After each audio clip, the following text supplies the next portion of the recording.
Chowdhury sir எனக்கு பேசினார். இப்போ உங்களை பேசுறதுக்கு முன்னால் என்கிட்ட பேசினார்.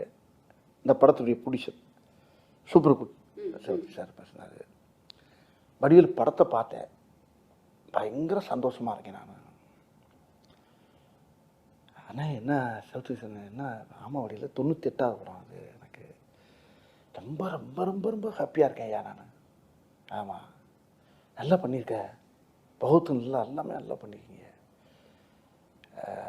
நான் சொன்னேன், தமிழ் சினிமாவுடைய ஜாம்பவானே நீங்கள் தான். ஒரு கதையை செலக்ட் பண்ணால் சாமானியமாக செலக்ட் பண்ணி அதை வந்து ஓகே சொல்ல மாட்டேங்க. அப்படியே ஓகே சொன்னாலும் ஒரு ஆளை கூப்பிட்டு பாராட்டுறது ரொம்ப ரேர் எனக்கு தெரிய. ஆமையா உனக்கு தெரியுமில்ல என்னை பற்றி, நான் உன்னை கூப்பிட்டு பாராட்டுறேன்னா எனக்கு அவ்வளோ உன்னை பாராட்டணுன்னு 2 நாளாக உன் நம்பரை கேட்டு நான் பேசி தேடி ஒரு கேட்டுக்கிட்டேன். அதனால ஒன்றே பிடிக்க முடியல, நீ கொஞ்சம் பிஸியாக இருந்த ஒரு அப்படின்னாரு.